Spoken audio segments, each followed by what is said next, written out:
Fortnite étant maintenant le jeu le plus joué mondialement et étant un grand fan de ce jeu après y avoir passé pas mal de temps sur ce jeu, j'ai décidé de me lancer un défi, de trouver, comme vous l'avez vu dans le titre, la meilleure carte graphique mais au meilleur rapport qualité-prix d'occasion, parce que comme vous le savez, je suis un grand fan d'hardware, mais surtout d'hardware, d'occasion, etc. Donc du coup c'est exactement ce que j'ai fait, j'ai trouvé une carte graphique et donc dans cette vidéo je vais vous la présenter. Allez, c'est parti!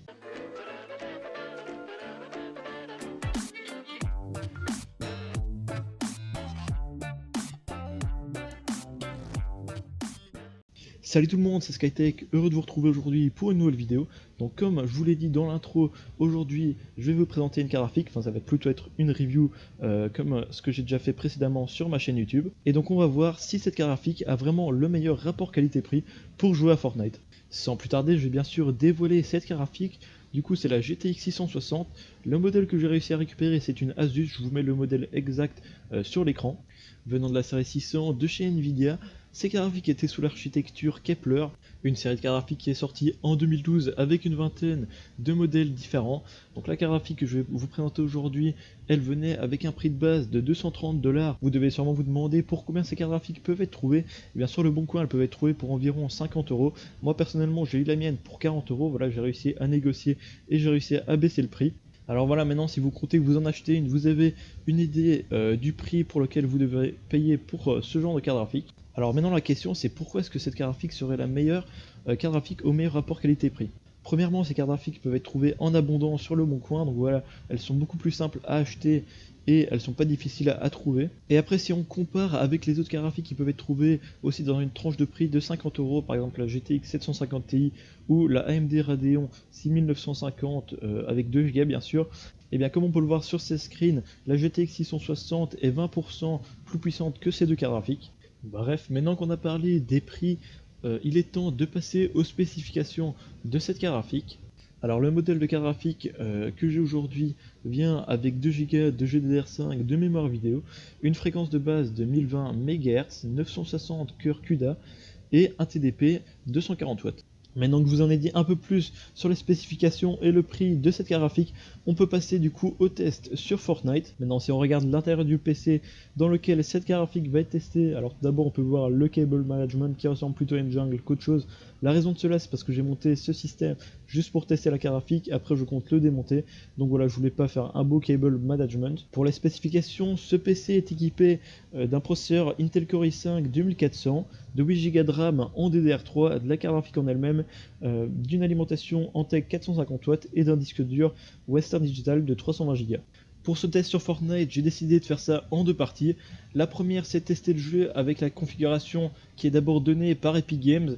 Donc là, tous les graphismes, ils étaient en haut et la résolution en 1080p. Et pour le deuxième test, c'est avec mes graphismes que je joue personnellement, donc je vous les montrerai juste après. Alors pour tous les benchmarks, j'ai décidé d'aller sur Tilted Tower, comme ça il n'y aurait pas de différence de FPS. Donc pour ce premier test, je suis sur Tilted Tower, comme je l'avais dit, et donc du coup j'ai une moyenne de 57 fps et une baisse de 1% de 30 fps, ce qui veut dire que j'avais quelques drops, enfin j'en ai eu 2-3, c'était surtout quand j'étais en parachute, mais sinon à part ça il n'y avait pas d'autres drops quand j'étais en fight. Voilà, c'était fluide, j'étais donc entre 50 et 60 fps.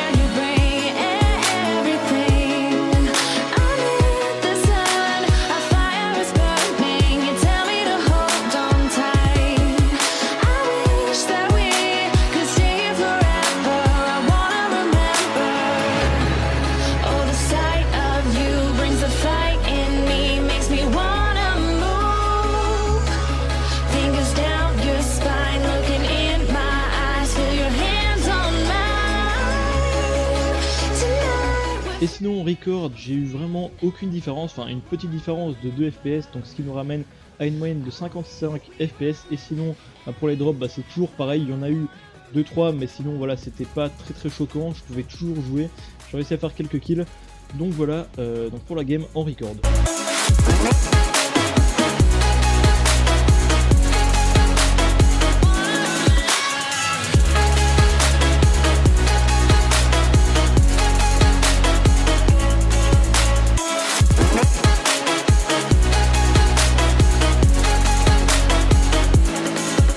Et comme je l'ai dit, du coup j'ai refait un deuxième test avec mes graphismes personnels. Donc la résolution toujours en 1080p, la distance d'affichage en épique, les ombres ils sont désactivés et l'anti-aliasing aussi, les textures en moyen, les effets en faible et le poste de traitement en épique. Avec ces graphismes du coup j'ai réussi à avoir une moyenne de 99 fps et une baisse de 1% de 44 fps. Donc voilà, le jeu était constamment fluide pendant toute la game avec le record. J'ai réussi à faire quelques kills, du coup je vous laisse avec les kills que j'ai fait et on se retrouve juste après.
Alors vu que je sais que juste un test sur Fortnite ça fait quand même très peu juste pour tester cette carte graphique, je vais vous mettre deux autres benchmarks, donc c'est pas moi qui les ai fait malheureusement parce que j'ai pas eu le temps, c'est le youtubeur Nerd on a Budget, donc voilà tous les crédits viennent à lui. Bien sûr ces benchmarks sont toujours testés avec un i5 2400 et une GTX 660 et 8 Go de RAM. D'ailleurs je vous conseille vraiment sa chaîne parce que voilà il fait vraiment du très bon boulot, il est aussi dans l'hardware, l'informatique etc. Donc voilà je vous mettrai le lien de sa chaîne en description.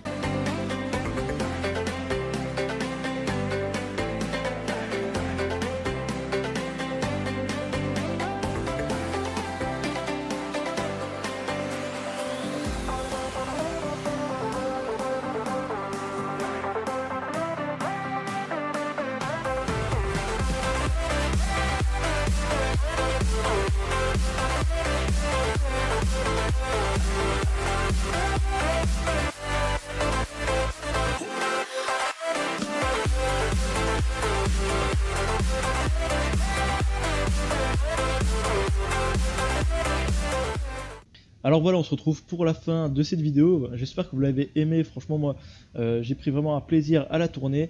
Alors franchement, je vous conseille cette carte graphique si vous êtes sur un budget et que vous pouvez la trouver pour environ 50 €. C'est une très bonne carte graphique qui peut toujours faire du gaming en 1080p comme vous l'avez vu. Alors voilà, n'oubliez pas de liker et de vous abonner. C'était Skytech. Bye.